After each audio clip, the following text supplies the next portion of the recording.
Okay, hi.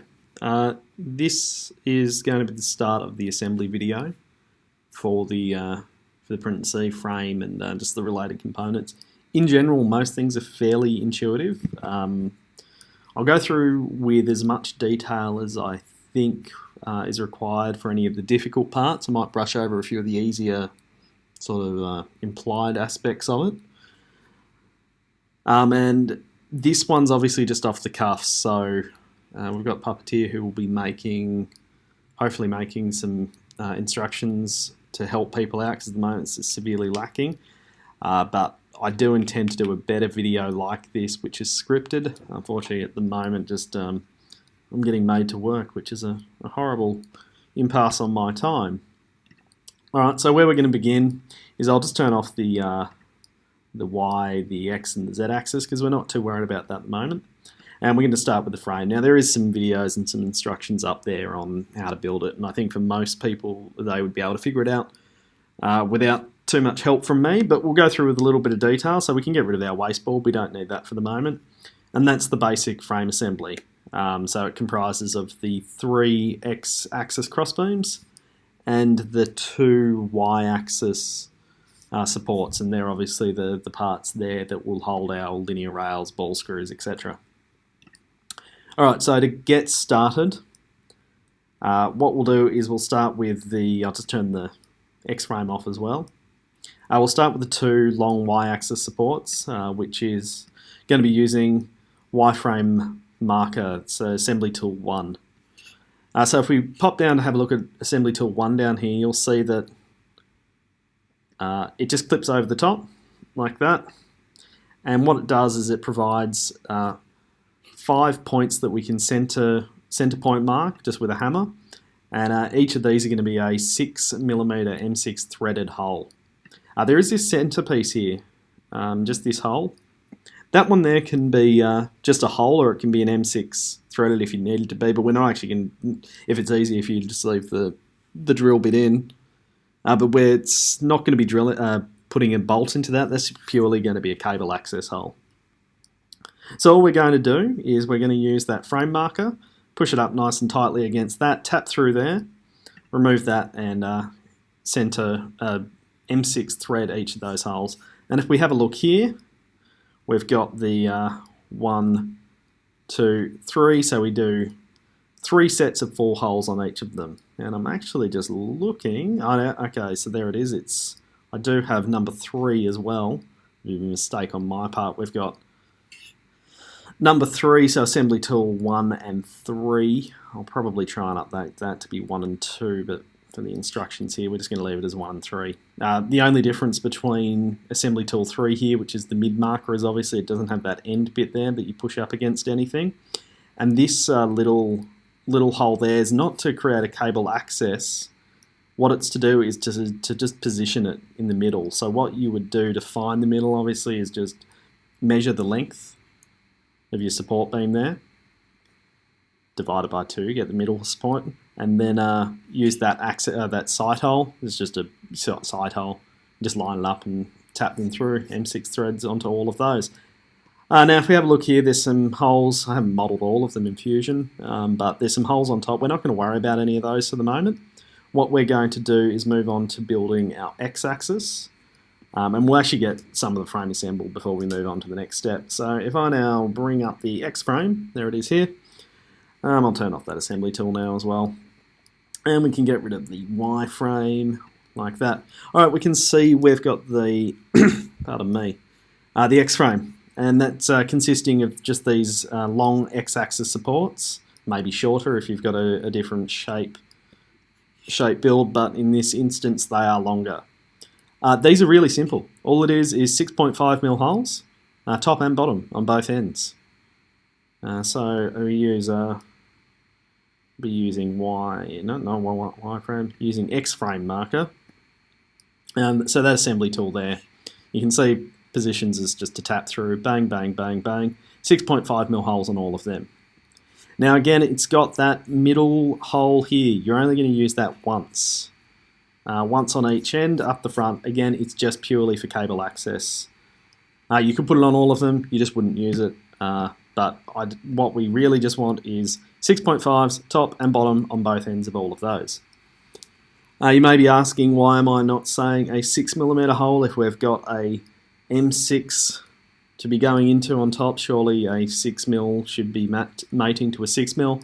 The answer there is that making it a 6.5mm hole gives us just that little bit of play for the fact that in all likelihood you're cutting, be it if you've cut them yourselves or had someone else do it, is not going to be precisely perfect. So it just gives us a little bit of flexibility there. And once you tighten up all of these, that will work out just fine. Okay, so once you've got those drilled and threaded, we can... Okay, here goes fusion. I've just gone up to some ridiculous... My fan is going nuts right now. Let's turn off that assembly tool for a moment. We can... What we'd do is we'd invert the metal like this. Whoop, there we go. And you can see those holes that we drilled on the bottom. They're just purely access holes. They allow us to drop a Allen key. We're using button head for the reason that it's a smaller Allen key and allows us just to drop them through there. In this instance here, it wouldn't be hugely important, but there's a few parts of the assembly later on where that smaller Allen key is really going to come into its own. Okay, so now you've tightened all those up. You can get it. It should make itself nice and square, but we can get those torqued quite well. Definitely use some thread lock. That's one thing that is critical in that case there. And from there we could drop the wasteboard on like that if you wanted to. I probably wouldn't do it because it's going to be extremely heavy at this point already. So for the moment I'll just leave the wasteboard off and we can worry about how we're going to secure that down later on in the piece. Righto, so we can move on to our y-axis, and as you can see the frame assembly was really quite straightforward. No need for anything difficult there. Alright, so turning on the y-axis here, it comprises of our basic elements. So we've got our motor mount, be it a NEMA 23 mount, which I've got demonstrated up on this end, or a NEMA 17 mount, demonstrated on this end. BK12, that's what this is called. A BK12 is the not the floating, it's the secured end of your ball screw. So this is what takes all this lateral force here of this moving back and forth, it's banging into that. Down this end here, it's really not doing a whole lot except for just providing something for the end of the ball screw so it's not flopping about loose. And then we've got two face plates here, our 70mm piece with the holes in. This is called a BF12 mount. The BF12, as I say, is just floating. It doesn't do a great deal. Okay, so to begin the build, I'm just going to turn a few of these things off, make my life a little bit easier. We'll demonstrate with the NEMA 17 just because it's on the front end of my screen here. I'm just going to turn off a few more of these things. We don't need that ball screw. Where is it? Ball screw gone. And we don't need the linear rails, gone. And we don't need that or that. And where's the NEMA 17? Right. Okay. So this is what we... try and turn those other ones off just for demonstration as well. So if we go off, off, off, off, off, off. Alright. So this is where we're beginning. Where I would suggest you start is if we go to the rear end, so whichever the end, there we go. The way to begin putting this on is to get your BF12 mount. So if we turn the BF12 mount on like that, I'll turn that off, I want the actual unit itself to be off. There we go. What I would do, okay, Fusion's just being a bit funny. Let's zoom this back in. There we go. I would simply just clip that over the top there. The way it's designed, it will clip itself onto it. It's a fairly positive interference fit, so it will hold on quite nicely, and just line it up so it's in line there, like that. Now, if we have a look into a BF12 mount here, we can see it's giving us 5 holes up the top. These holes here, 1, 2, 3, these are what we're actually using to secure the mount down. And these holes here, 1, 2, they're what you're using to actually secure the BF12 unit itself like that. Now it is just tapping into the thread. That's a slightly undersized hole. I think I've got 5.8. We're running a 6mm hole into that.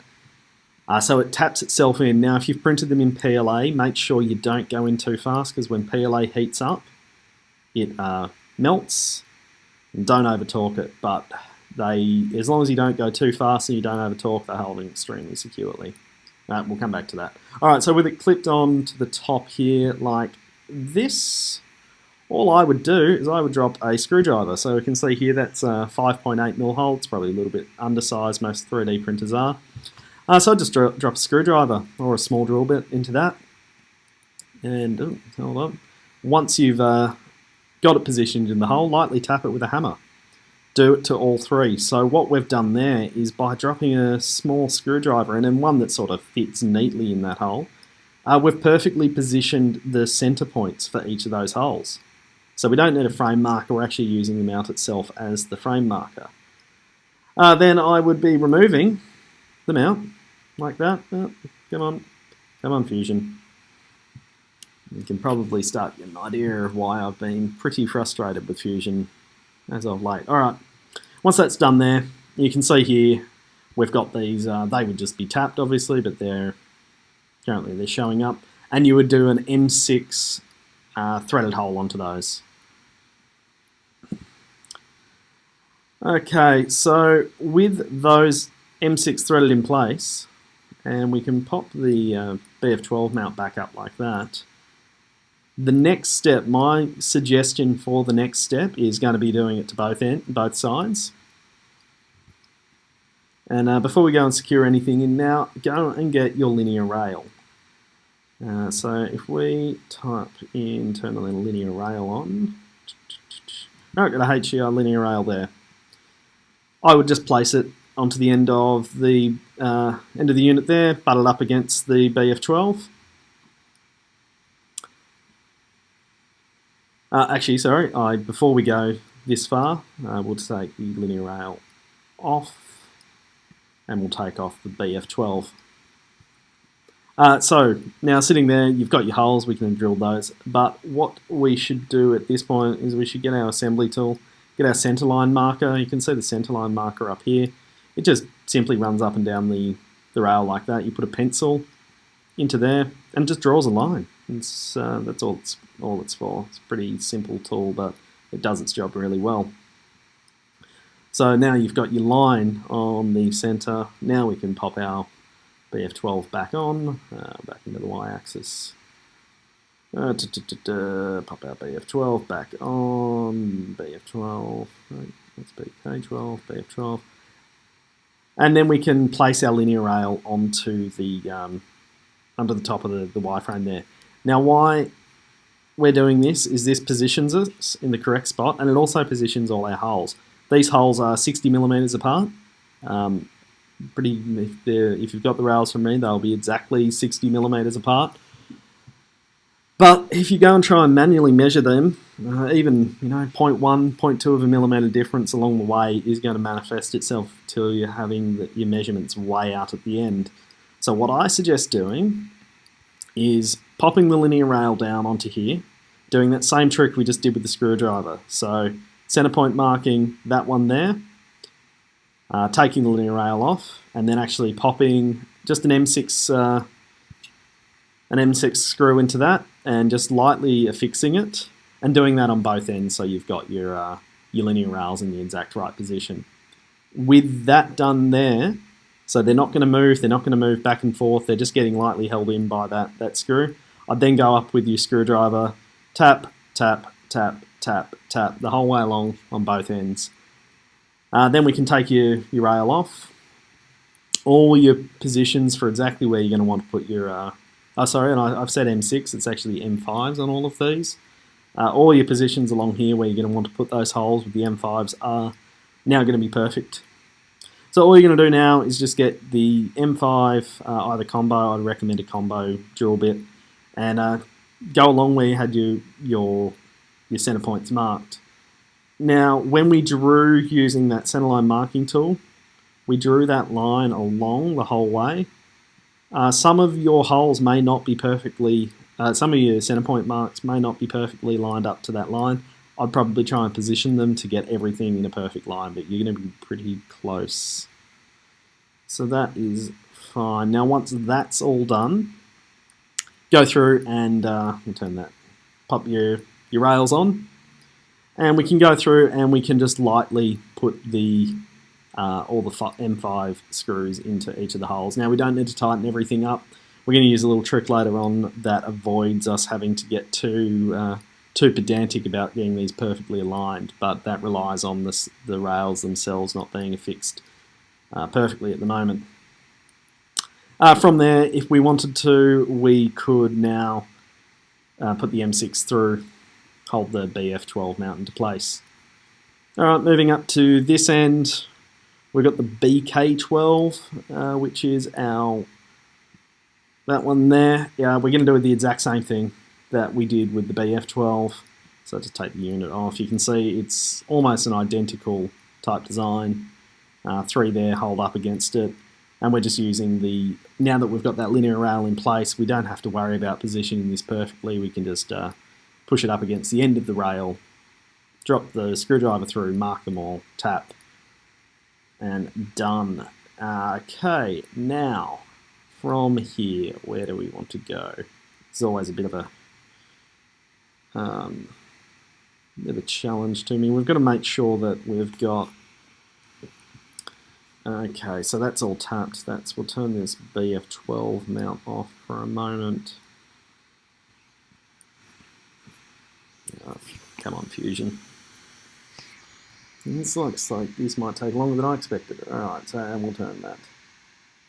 BF12. Where is that gone? Sorry about this. Off. Okay, so now we've got the rails lightly sitting up there. We've got the M6 threaded done for the BK and BF12s on both ends, and you can see none of them are actually mounted yet. We've just got the rail sitting there loosely. Why that is we're going to have to look into assembling the next step, which is going to be the ball screw mounts, which are these here. Now, if we have a look at that, at the moment it actually has a ball screw in there, a ball screw nut. We absolutely do not ever want to end up in a situation where the ball screw nut is not attached to a ball screw. Never take that off. It just ends in sadness and Mark having to order a new ball nut. Right, so sorry about this. There we go. We'll turn that off and we'll get rid of those bolts as well. Alright, so this is essentially what we're going to be assembling now. The way this works is it's and we'll get rid of the frame because we don't really need it. We're going to be doing this in isolation. Alright, so let me just turn the frame off. And we'll turn off the HGR rail as well. So this is what we're building to start with. Okay, so it's comprises of this piece of 70mm millimeter profile. There's only 2 printed parts to it. They're both pretty basic. They're the ball screw faceplates. But there's a bunch of holes in here, and they're all fairly important with their positions. So if we come down to our assembly tools, luckily we have assembly tool markers. Alright, so we turn the bottom one on. Here it is. Bottom one just clips over like that. 6.5mm holes again. They're non-threaded. They're just purely access holes. Again, that 6.5, that ½ mm, just gives us a bit of leeway there for non-perfect mounting. This is not a precision assembly compared to something like Marco Reps would do. Alright, so once we've put the 6.5mm holes on the bottom side, I can turn those off like that. We look out to the top side, and that I should have mentioned there, sorry, that was Y-frame, Y-roller bottom number 4. And as long as I haven't missed too many of them, all of these parts should have an imprinted, yep, they've all got an imprinted number onto them, which is good. So you'll be using number 4 and you'll be using number 5, which is the top. And you can see number 5, there we go.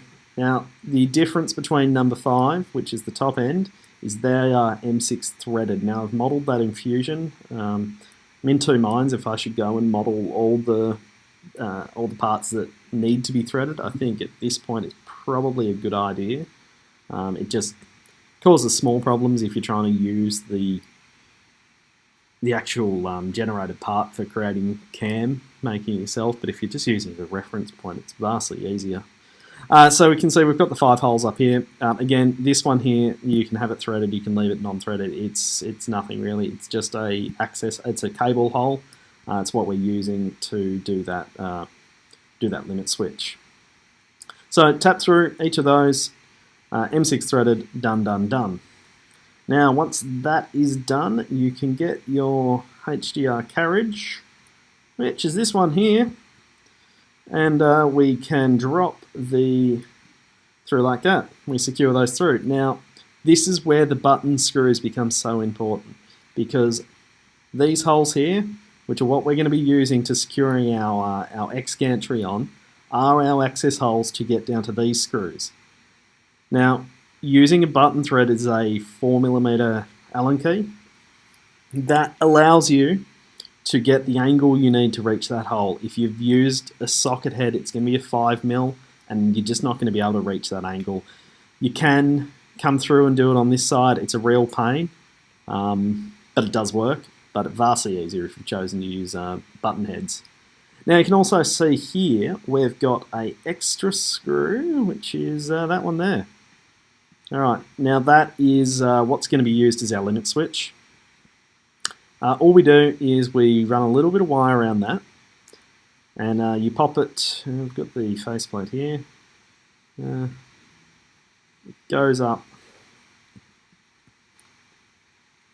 into that hole there, and in behind into there. Now it's a little bit difficult for me to explain. It's probably better off with a video. But the most important thing you do is that you just use a multimeter just to check the continuity between there and there. You don't want these two actually having continuity between them. You might just have to unscrew that by 1/2 mm or so, but it should be. There we go, Fusion doing its thing. It should work fine with that. All right, so now once you've got that assembled, we can roll this without the faceplates. We can roll it like that onto our rails, which are,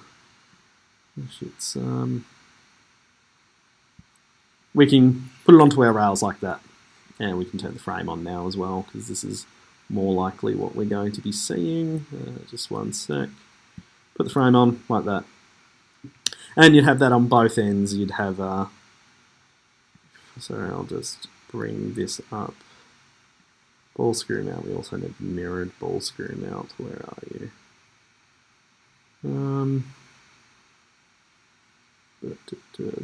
Yeah, that's the ball screw itself. I won't worry about that for the moment. But you'd have it on both sides.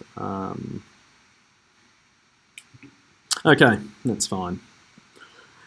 So from here, it would be a good idea now to go and put your BF12 and BK12s on. So we've already pre-threaded those, so all we have to do is go BF12 mount, BK12 mount like that. Screw those on as we talked about before with the 1, 2, 3, 1, 2, 3 into each of those. Now I would be putting your BF12,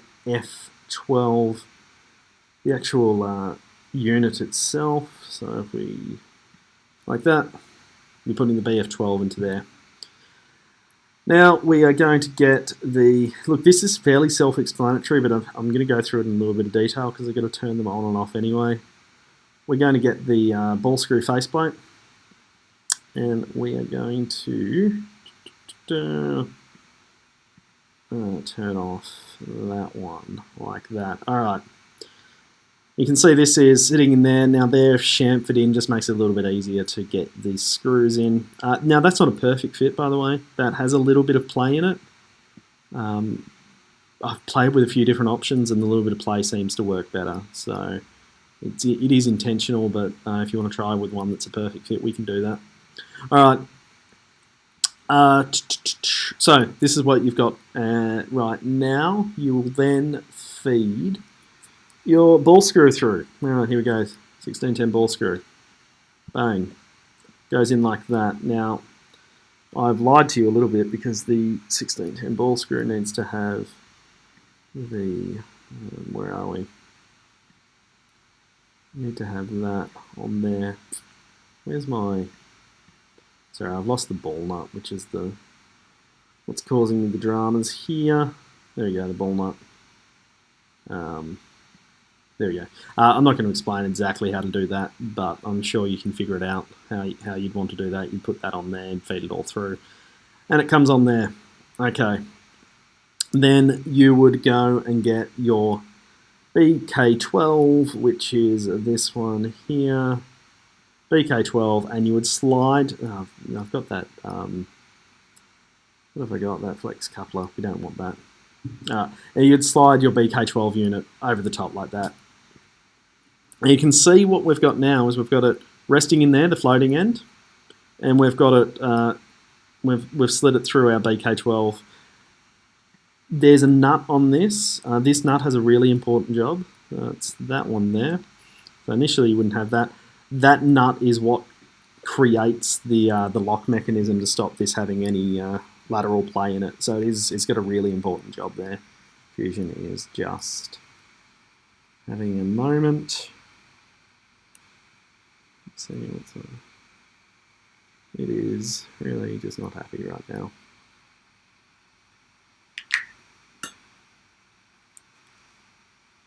Alright, okay, Fusion's come back. So the nut's super important. We're going to make sure we put that on. But at the moment we wouldn't tighten it up. You'd just sort of have it. You'd have it threaded around there, but fairly loose. Okay, and now we can secure down the long M6s. 1, 2, 3, 4, and up that end as well. You will notice that we haven't secured the ball screw nut into the faceplates yet. That's okay. We'll worry about that in a minute. But we're just going to repeat the process on both sides. So if we go dang, BK12 mirror, done. There we go. So we've repeated that on both sides. Okay, so with securing the ball screw nut into the face plates, it is not difficult, but there is one thing that you really don't want to miss, and that is you want to bring this all the way forward. First we'll put our screws in there. I'm just going to go and find them. Here they are, in 5x95. Again, you can use threaded rod here if you wanted to. That's no trouble. You'd actually be surprised at how secure these are. Alright, so you'll lightly put those through, feeding them out to the back there. They've got the nuts on there just because I'm not going to go and turn them off. Alright, so we feed those through. Now the important thing here is that before we tighten anything up, we roll this all the way up to the front.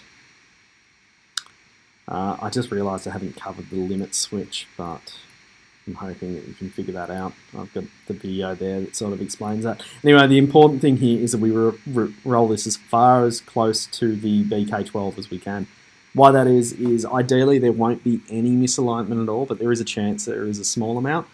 And by bringing it all the way here, this is where our problems would occur. So that allows those faceplates, which I mentioned have a little bit of play in them, to perfectly align themselves. Now we can, you might have to move that back to get your Allen key, but you can tighten these up here.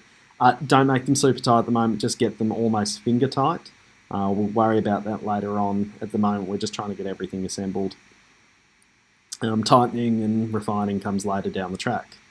Okay, so that is all working just fine. We've got the Y roller in place. We've got those secured down. They're tightened quite nice and tight. You're just going to have to visually and maybe use a square or some sort to make sure that's perfectly aligned. But look, the way the guides work, it should be very, very close, if not perfect anyway. because you're not getting an opportunity to tighten these again after you've put these down. So again, make sure you use thread lock. All right, so that's all done. We can put the motors on later. We'll come back to that. So what we're going to do now is we're going to move on to the Z gantry. Now you might say, oh, but doesn't it look like it's time for the X? Well, no, it's not. It's actually time we build the Z, and the Z's my favourite part to build. It's a bit of fun. All right, so we're going to turn that off. All right, here we are. This is what we're going to be building. This is our Z-axis. Quick overview of how it works. Let's just start turning some things off to make our lives easier. We'll get rid of the spindle and we'll get rid of the motor bracket. Okay, this one here is based on a NEMA 23. We're going to do the NEMA 17 one. The NEMA 23 has a couple of small adjustments that are needed to make it work, but it's still just a bolt on. All right, so here's our Z-axis. The model I've got here, 8mm faceplate. Again, 3mm is fine. We can do other sizes if need be. All right, let's start turning things off as to where you're going to begin. All right, we'll get rid of the faceplate. We'll get rid of the tie, and I think it's probably important that we just do a quick rundown of how it actually is designed to be assembled. All right, so basically these two here get lifted up and down by this little printed part in there. And then the carriages themselves become our faceplate. So these are our 8 mounting holes. NEMA 23, we do need a buffer plate for it. I'll worry about that, explaining that in detail later. But in the NEMA 17, there's enough clearance between those two there that we can get away with just using those purely as our faceplate. Alright, so let's go. We'll turn off the mount. And we will turn off the faceplate and the carriages, and we'll get rid of the riser and the faceplates and the cover plates, leaving us with nothing more than the Z rollers. Cool, here they are. Alright, now, if we have a look at the front here, these are all M6 threaded holes. Okay, so that's quite straightforward. You would be using the assembly guides again, assembly tools. Now there's two. There's one for the top. There's one for the top. Oh, I've left sketches on. Doesn't help. There we go. And there's one for the bottom, like that.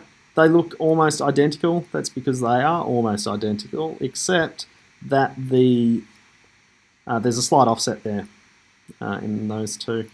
So make sure you know if you're building the top or the bottom. And these again can be used. They're only to be used on one side. That's the important part of these here, is they are actually only to be used on one side. What are you doing, Fusion? There we go. That's better. All right. So we're going to start by doing the top part. All right. Hold on. Fusion is having a meltdown. Okay, we're going to start by doing the top part. So let's turn off the, let's go to my Z rollers, let's get rid of the bottom one. All right, this is what we're going to do here, the top one. As I just said, threaded. Well, that one's not necessarily threaded, but just for the purpose of building it, it's easier just sometimes to work with threaded. And we can turn this off too. All right, now, top and bottom of these are 6.5mm holes, okay? 1, 2, 3, 4, 1, 2. Now, only on the top is a 6mm hole on these two here. It's easy to make a mistake. I've made it myself. Mine doesn't have threaded holes there, even though I designed the bloody thing. Why they are threaded is our Z, our Z motor mount. NEMA 17 mount actually uses those holes there to secure into. But the other thing they do is they also provide access for us to secure our carriages on. So now, this is fairly self-explanatory. Again, you drill the holes, make sure they're threaded on the top, and then we can secure our carriages like that. And we can I wonder if they're the one doing it. They are. There you go. We can then screw those on. Now leave those loose. Just get them in, but don't actually tighten them up. So all we want is just basically we just want them threaded enough to be holding the extrusion onto the carriage, but not actually providing any force at this point. All right, and we should have done that. We will also have done the front ones, which are all going to be 6mm holes like that. I'll just turn those off there because we're not actually going to have the mounted just yet. All right, so once we've got those screwed, and yeah, as I said, bottom is 6.5mm holes. We'll take our faceplate. Ideally, you've got your faceplate ready to go. So your faceplate just comes on. I'll just turn these off here. Go on. Turn the rails off. The faceplate comes in on like that. Now, as I said before, we've only actually drilled and screwed holes on this side. So why we're doing that, again, it relies on means that if things aren't perfect, we can compensate. So what I would do is I would put my screws in 1, 2, 1, 2, like that. I wouldn't put the right hand side in right now. What I'll be doing is our old favourite screwdriver trick through the holes in the faceplate to centre point mark the where you want to be threading these ones. You don't have to do that. I guess you could make an assembly guide yourself, but I just find it's easier to tap through there. So then once you've tapped those off, you can turn the faceplate off. Boom, gone. Now you would do the right hand side and you would thread each of those holes. Okay, this is good. Now we can turn our faceplate back on. Now we can secure them in. 1, 2, 3, 4, 1, 2, 3, 4. Now, this is one of those areas where you have to use M6 button heads. You can't use a socket head because the button head provides us with just enough clearance that we can get that carriage over the top of them. If we'd use socket heads, bang, we'd be hitting those and we're losing a whole lot of Z-axis travel. Pain in the arse. All right, turn those off. So from there, we can now secure our rails, which shall be, rails, there you go, like that. So you can see we're starting to assemble this thing. Now, I would suggest you can put those on here as well. So now we've got those loose, as I said, loosely. You can see it's all starting to come together now. Right-o. So if we get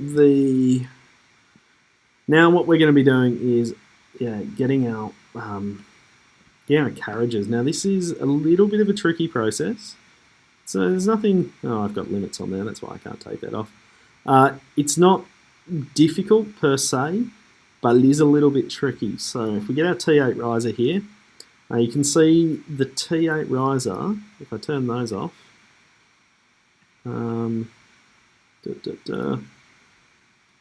take that off, take that off. Okay, so you can see the T8 riser there. The way it works is it just clips up into, it fits in the gap between those, where have they gone? Sorry about this. There we go. Yeah, it fits in the gap, but that's why I've got this wrong. So if I turn off the faceplate itself, now you can see, it clips up in there. It doesn't have any securing mechanism. It is basically just a press fit.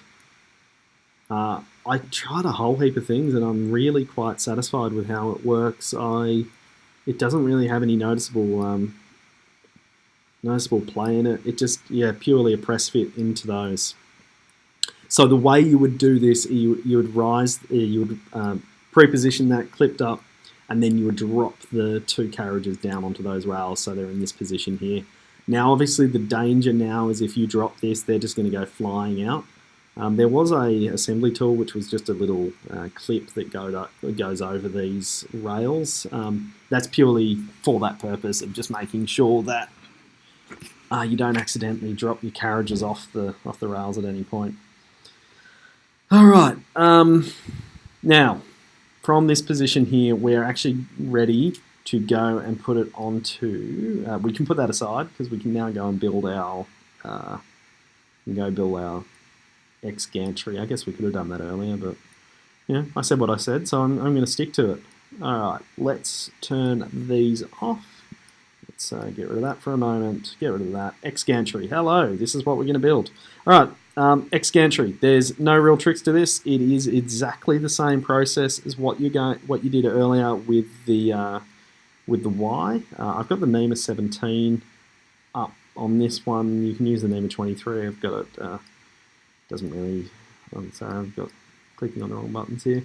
I've got the NEMA 17 on the demonstration here, but I've got that jointed down the wrong end. But the NEMA 23 is exactly the same. Okay, so let's just turn some of this stuff off to get us into a good position. Get rid of the rails. Get rid of the NEMA 17. Get rid of that. Get rid of that. Get rid of that. Get rid of that. Okay, now holes on this. Looking at the bottom here, 6.5mm holes, non-threaded. That's all they are. Again, there is this middle hole here. That is a cable access hole. It's to send your Z limit, sorry, not your Z limit, your Y-axis limit switch cable through. But yeah, so there's an assembly tool to do this for us. If we go down to here, we should have X gantry number 6. Bang, goes on like that. Do that at both ends. There is a chance when you go to assemble this that if the measurement of this was miles out, that your holes won't perfectly align. If that's the case, just oversize your holes. I've got an idea about how we can make that work a little bit better, but I'll sort of go into that if necessary if people are having trouble. All right, so yeah, 6.5. Get rid of that. Now do the same trick as what we did before by getting our centerline marker. Okay, it's obviously lined up on the Y-axis, but yeah, just do that on both ends. Bang, bang. So you've just drawn a line on both sides of the X gantry. All right, let's get rid of this for a moment. Go back to the X. All right. Now, the way I would suggest doing this is exactly the same as what I did before, where I would lay out my parts, BF12, pop the rail on, then get the K12 like that. And in this instance as well, you probably want to put your motors on there. Just lay them all out, get it all, making sure the positions are correct. Go through the screwdriver, tap, tap, tap, tap, tap. Leave mount the M5 holes for the rail, mount them, leave them loose for the moment.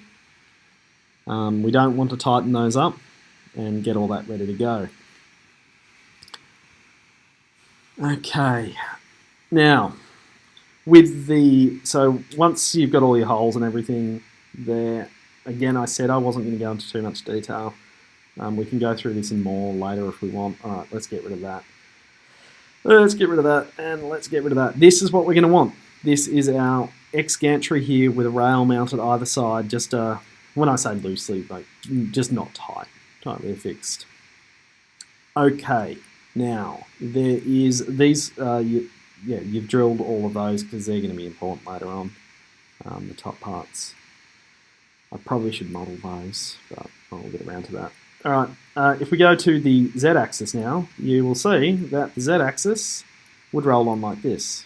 Okay, so I think my limits will prevent me from rolling it off. Yeah, they will. So the Z-axis, you just roll it on like that. Now, this is why we left those loose, because if we'd tightened that and there was any misalignment at all, they would not fit. So the looseness of the positioning there was important. And also secondary, the looseness of this end here as well. You didn't want to tighten those because the faceplate that I have is 6.5 mils on those sides there. Also a little bit oversized on here as well. It just allows the faceplate to have a little bit of play so that when you tighten everything together, it can come together, rather than if we make it millimetre perfect and then any mismeasurement or size differences will result in things just not fitting. You know, if you can't make it perfect, make it adjustable. I think that's the old saying, isn't it? All right, so once we've got that on there, now what we can start to do is we can roll this back and forth a few times, and that process itself will start to align that rail. So we've got all the screws are in there. Okay, Fusion's having its little go. We've got all the screws in there doing their thing, but now as we go up and down, it's strange when I can't see it. As we go up and down here now, we can start to tighten that rail down. We can also tighten the all the dropping the Allen key through to all of those to tighten those down. Tighten all those down so we can get this all secured up. I probably shouldn't have popped that on just at this moment, but I'm sure you can figure that out. Okay, so we can get that, and that aligns the rail, so we don't need a dial indicator. Purely by having them in a fairly good position, accurate holes, and then running it up and down, it aligns itself. It's quite clever. All right, so that's good. Now, you're going to lift this whole assembly up. Be very, very careful not to let that go rolling off either end. It just ends in sadness, I know from experience. That being said, if you do drop a carriage off the rail and the ball bearings go everywhere, you can put them back in, you can repack it, and they will work just fine. It's just a nightmare. It's just a real pain, but it's not the end of your day. All right, let's bring the frame back up, which is that. Oh, hello. We'll bring our y-axis back up, which is that. And I'm going to put the wasteboard in now because it just looks prettier. Where are we? Wasteboard, hello. All right. Okay, now the lack of modelled holes here makes it a little bit confusing, but the holes that the M6 holes that you made to either put your so I'm just going to bring this up.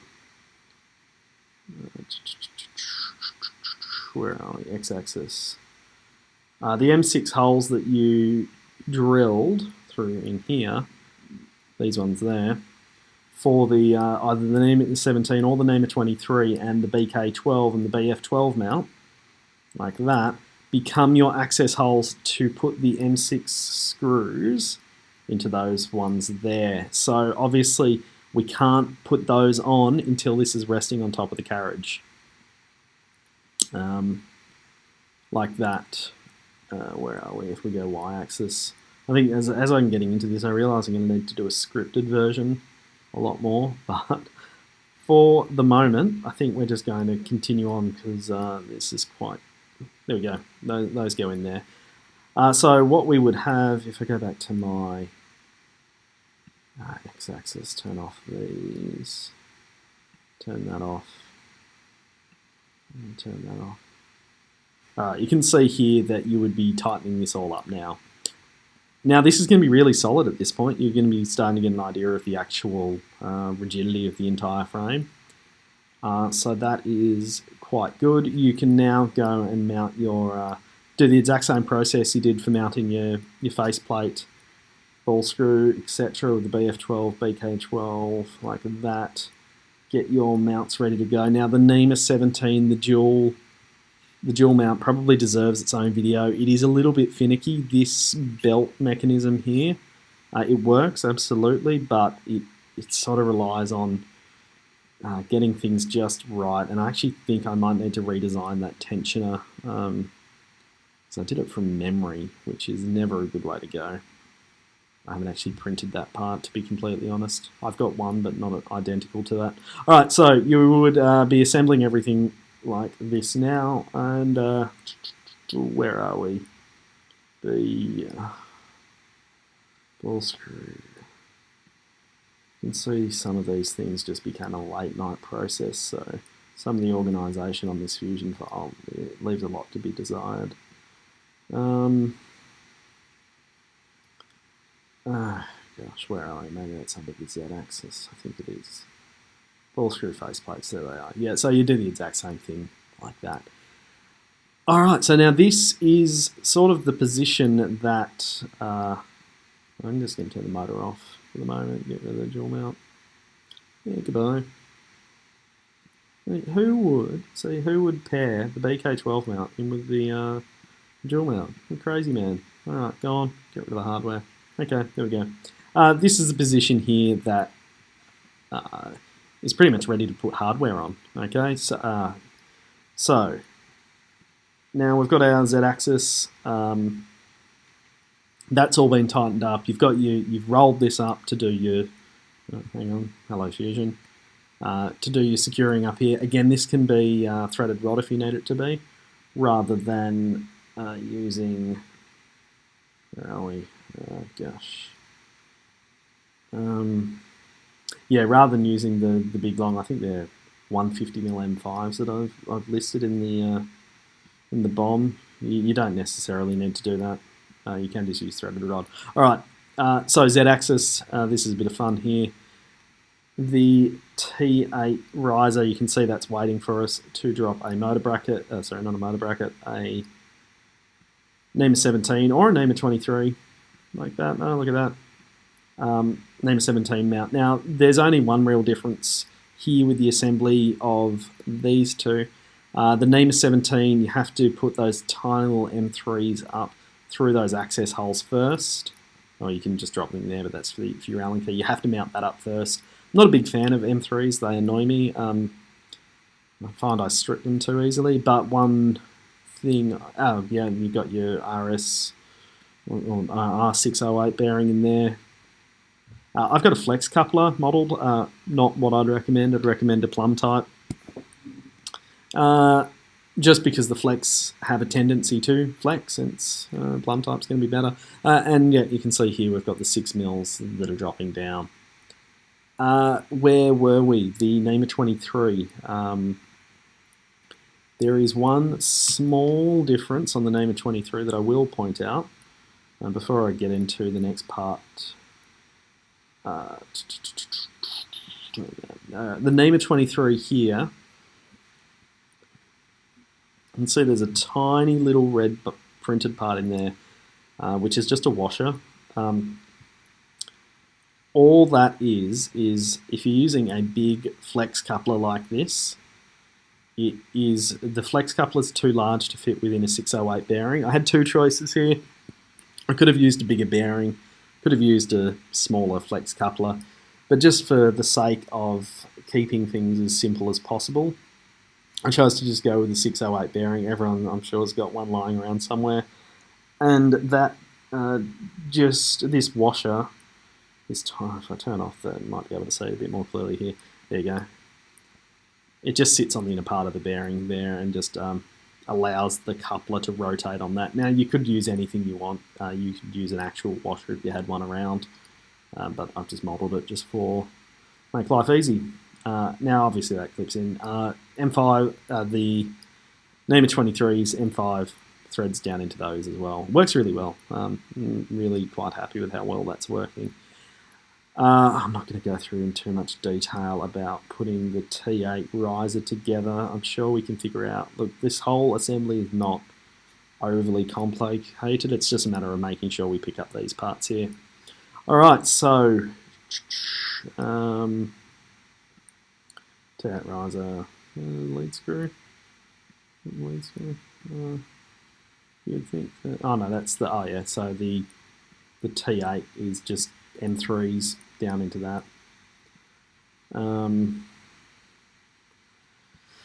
Motor bracket. If you're using a 2.2 kilowatt spindle, the spacing of those is designed to fit the flange around the outside of the spindle mount. I haven't got that model up in this version of the Fusion file. It's adjustable if you want to go a different width, if you're using a Makita or something like that, but in the way it's designed, it clips in. Now, there is a printable marking unit for that. Now, the only thing I'd suggest is oversizing all of these holes, except maybe this one. What that oversizing allows you to do is just adjust the perpendicularity, are we going to call that a word, of the spindle. itself. Later on, I'll get into ways we can tram this system. I'm still working on refining it perfectly. I think I might end up actually manufacturing something, but in wood, it's not going to make a great deal of difference. If you're working in metal, having it perfectly trammed is very desirable. But look, there's things we can do to get around that. I'm not going to get into the details of it at the moment. Righto, and from there, now we're really down to the tail end of everything, which is just a matter of using the same tricks that we had. So NEMA 17, for example, clip it on where you want it. If I go back to the NEMA 17, turn the motor off. All right, you can see here, it's got the holes through. Again, screwdriver trick. Drop it through, taps out the middle. Works really well. That hole there, that's just to allow the cable from the back of your NEMA 17 to drop through. Now, the way mine is designed is I've got a little cutout there just for that cable to drop in, and then I've just got a store-bought cover plate because I couldn't be bothered waiting for more things to print. Might be something I'll look into refining later, but at the moment it's just fine. And look, the NEMA 23 is identical in the way it works. There is nothing tricky about that at all. Is it? Oh, no, actually I don't think there's anything different about that. There's no hole there. Oh yeah, I guess I'll point this out if someone can't figure it out. M5 from here goes all the way into here, threads in through there. On this top side, M5 lock nut on the other side. Now, the amazing thing is, because the BK12 mount is taking all of our impact here, you can almost get away with not even having the motor mount secured. I think on my build currently, I don't have the Z-axis even secured into the frame itself because I'm changing things, or was changing things so often that I just didn't get around to it. It still worked fine. Every video I've got is made like that. Alright, and I think that covers pretty much everything, apart from cabling and hooking things up, but it's definitely should be enough to get us started. So I did warn you it was going to get a little bit rambly, so I do apologise for that. For the most part, I think I've covered the pertinent points. I think maybe a live, is that what it's called? Live stream? Not a live stream.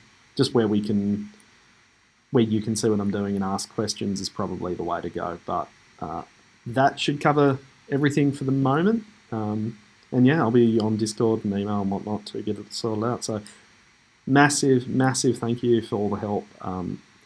You were 100% correct in thinking that I have burnt out. I massively burnt out from the whole process itself. Being very much reinvigorated by the amount of enthusiasm from everyone. Look, I have great confidence in what we've got here. As I've said to you, it's not a profit-making venture for me at all. It's just amazing to see other people building something that I've designed. So we'll leave it at that, and I'll get it off to you. I've got another week or so coming off now, so we can put a bit of focus onto getting everything done again. All right, thank you.